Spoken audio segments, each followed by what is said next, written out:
Alright, hey everyone, it's your girl Keturah and I'm back with another video. And before we get into this video, make sure you like, comment, and subscribe.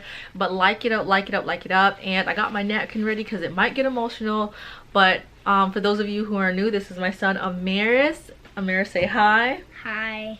Amaris is my wonderful 7-year-old son. He's my twin. He's the love of my life. He is literally God sent. His name Amaris means sent from God. So before we get into like our story, I will tell you guys a little bit of like my journey.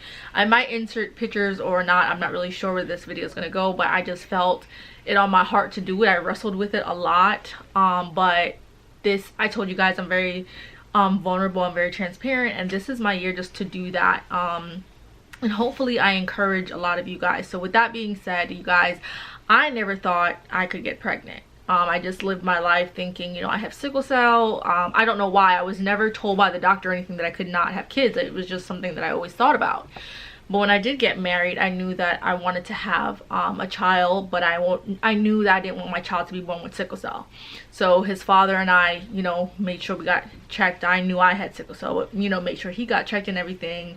That way we could proceed or end it, depending on how it went.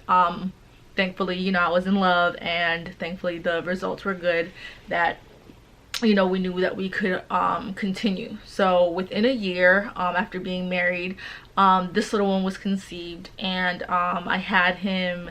He was supposed to come like the end of August, but he ended up coming August 11th, a little bit earlier.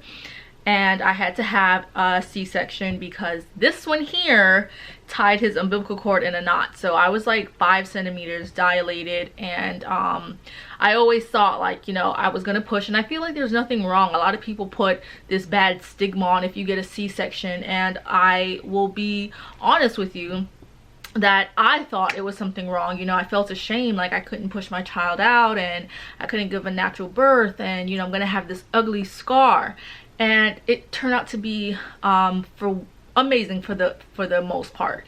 My pregnancy was very easy. I didn't have any morning sickness. This little one here, I don't like eggs, but y'all, I was tearing up some bacon, egg, and cheese sandwiches. I was eating bacon a lot every night. My nana will tell you the story. She was like cooking it for me, and I always had to have the instant macaroni and cheese bowls. Y'all, I know it's not good for you, but I was tearing it up. And this one was a morning person in my stomach. Around 7 a.m. every morning, he would, like, you know, you could see the stomach moving, and I was like, ew. Like, I would hit back at him and be like, come on, I'm not ready to get up. And it just so happens that till this day, he's a morning person. Like, he's up before me. He's like, all right, mom, good morning. I'm like, give your mama 5 more minutes, bro. And that 5 minutes turned into an hour, he'll tell you. But like I said, after my pregnancy, the delivery, guys, I told you I had a C-section. The umbilical cord was tied in a knot. The doctors are passing it around like, oh my gosh. I just wanted to make sure he was okay. So I ended up passing out, like, while I was cut open on the table. My mom had held him, and I looked at him. I heard him crying. I was like, okay, and I passed out. At that time, they had gave me too much medicine. On top of having the epidural, they had gave me medicine, you know, because I do have sickle cell, and I think they gave me too much. But God was all over me, as he has been all over me. So a lot of times I tell you guys on this channel, we believe in God. And, you know, whether you have sickle cell or not, whether you're a first-time mom, second-time mom, you got to pray over yourself. And I prayed over my stomach every day, because pregnancy is not this beautiful thing that people make it to be all the time. Yes, it's beautiful, but a lot of times, you know, the mothers can die on the table, the child can die, you know, you can be born with cleft lip, little arm, you know, limbs missing, all this stuff. So it's very important to pray over your child while they're in your stomach. Pray over them while they're out, because, you know, growing up, whether you have a son or a daughter, you know, prayers over my life has kept me thus far. So with that being said, a lot of times you hear what it's like living with sickle cell from me, but we don't get to hear from the family members. We don't get to hear from the mothers, the uncle, the cousins. So I'm gonna do different interviews of people in my life and see, you know, how they feel. Like, what do you guys feel? Like, what have you gone through having a person in your life who lives with sickle cell? So that's why my son is here, because he has turned out to be the best thing I have ever wanted, you guys. Not to take away from you, but I wanted a girl. You know, mom, what? I'm happy to have you. But I wanted a girl. Okay, I was like, oh, we're gonna get our nails done, hair done, everything did. And when I was doing my ultrasound, he had like the cutest little face, as you guys can see, and I was like, oh my god, it's a girl, it's a girl. They were like, you want to know? And they said it was a boy, and I was just like but he turned out to be just what I needed. God knows what you need. And I'm very transparent. I told you guys I got a divorce. It's been about I don't know, 5-6 years now. And I was depressed. I was sad because I tried to do it the right way. And you guys are like, oh my god, you're saying all this in front of your son. Well, me and my family were very transparent. We're very open. And my son is, I hate to say, he's grown. He's 17, y'all. Very smart, very mannerable, but he's an open book. He's my best friend, literally. Prime TV. He watched y'all. Let me tell you real quick side note. We were at Target and this guy he's like, hey, can I give him a sticker? And I'm like, yeah, sure. And he's like, Mom, why do everyone always treat me like a baby and give me stickers and lollipops? Because when we go to the bank, they give him lollipops. And I'm like, well, you're a kid. They see you as a kid. And he's like, yeah, he gave me a sticker, but I watch Prime TV. Meaning, like, he doesn't watch little kid shows. Like, he never watches kid shows. Like, he'll watch, like, YouTube more. Yeah, things like that.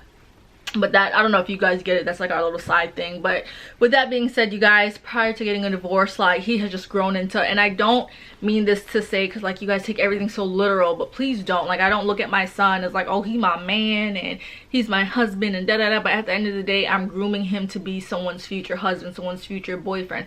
I'm grooming him to be what he needs to be for himself, which is a man of God, a man of strength, dignity, someone who can take care, someone who I can lean on, who other people can lean on. So with that being said, God just knew what I needed. This little boy takes care of me. He knows that, okay, I need to put a Sprite in the freezer for my mom and da-da-da. But anyway, we're gonna get his perspective before I finish telling you guys that. So Amaris, what is it like living with a mom who has sickle cell, which means sometimes I don't have energy and I'm in pain, and not all days are great. Can you tell the camera what that's like? Yeah, sometimes you can be sad because you don't get to hang out with your mom a lot, but really what got me through this is just to not worry. Like, when she got COVID-19, I was actually very sad. So I had COVID, and if you guys don't know, you guys can watch my previous videos. I think it was like I was telling you guys, like, I had COVID and what could help other people through that. Because when I got COVID, y'all, it was like when the whole world just found out about it.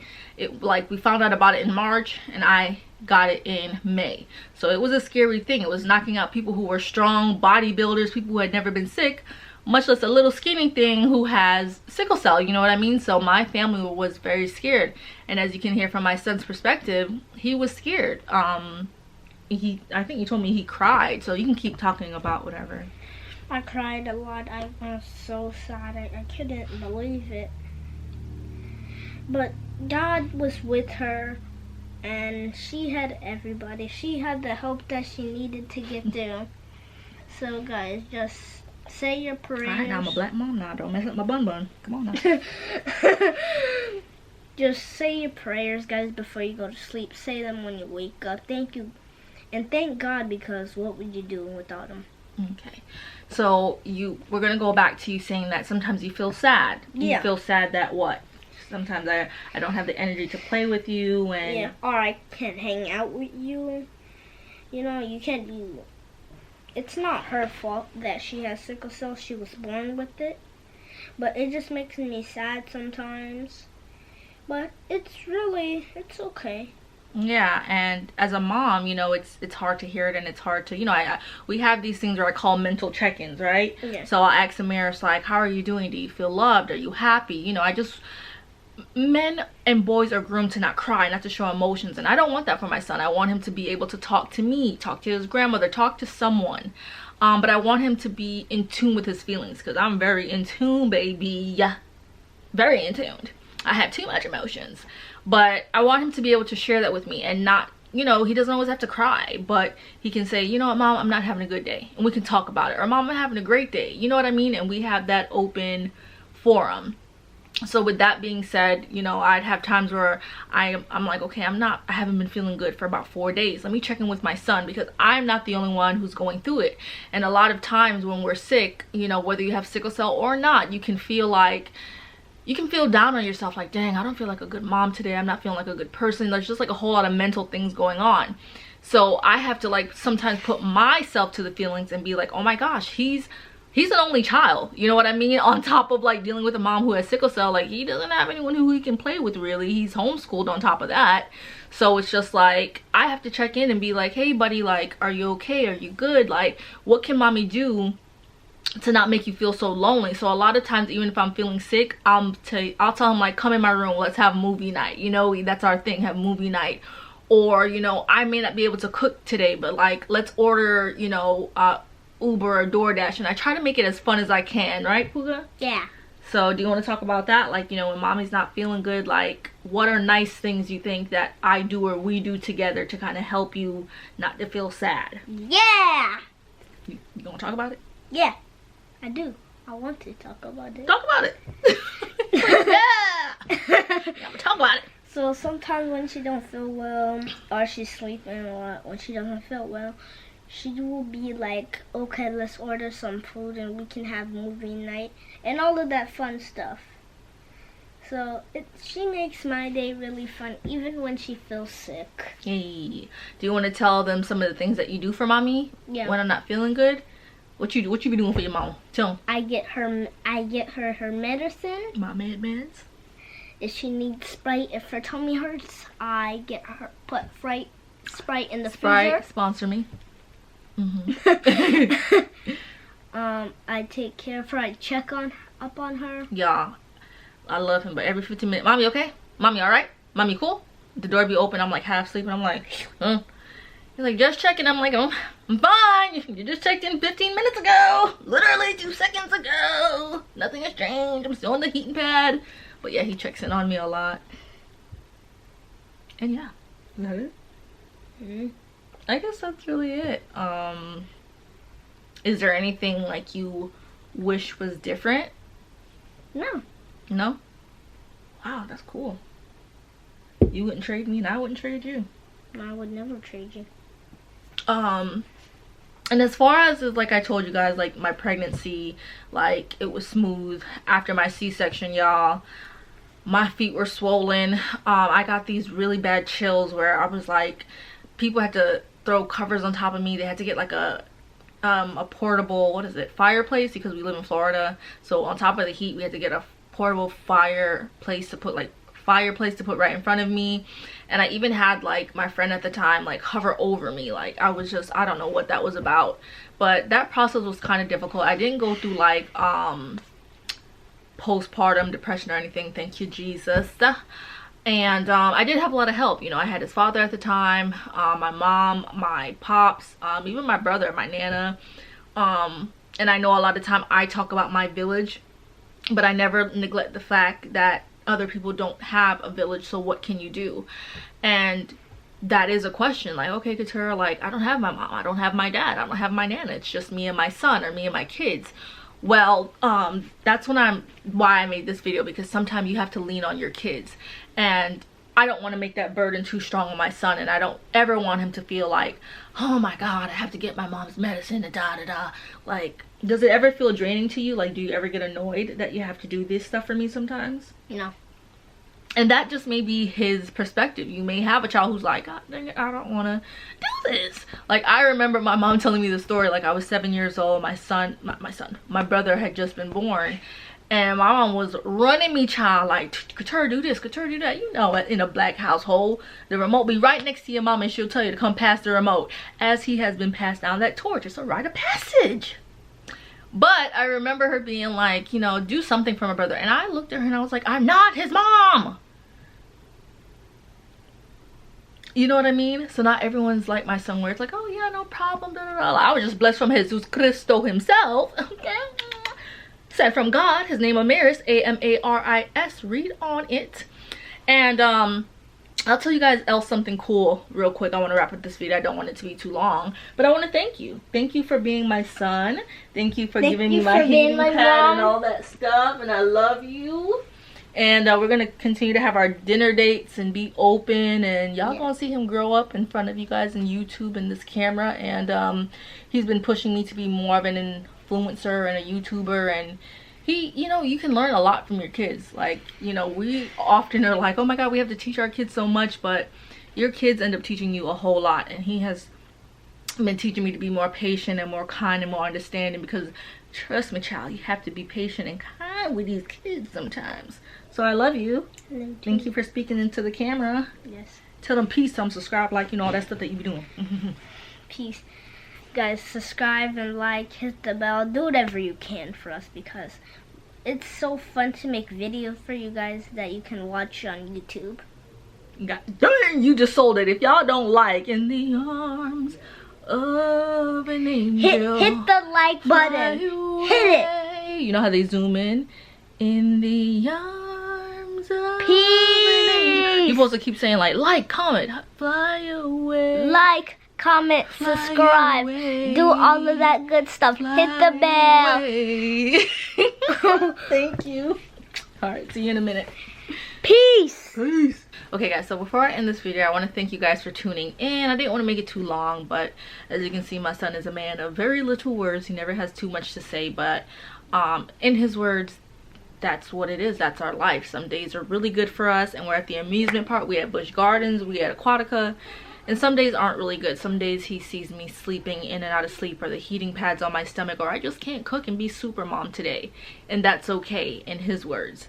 And I feel like it's okay, because those days where I'm good, I'm really good, and I try to shower him with a lot of love to make up for the days when I'm not doing that good. So that's an advice to parents, you know, with sickle cell, with cancer, with anything that you're struggling with. On those good days, pour into your child. You know, a lot of times, and I'm guilty of it, just feeling like you're alone and I don't have anyone and my life is bad and poor me and boo-hoo, ha ha ha. And no one can tell you how to deal with your situation. You know, a lot of people say, well, it could be worse. You're absolutely, it could be worse. But right now, your situation tends to feel worse to you. You know what I mean?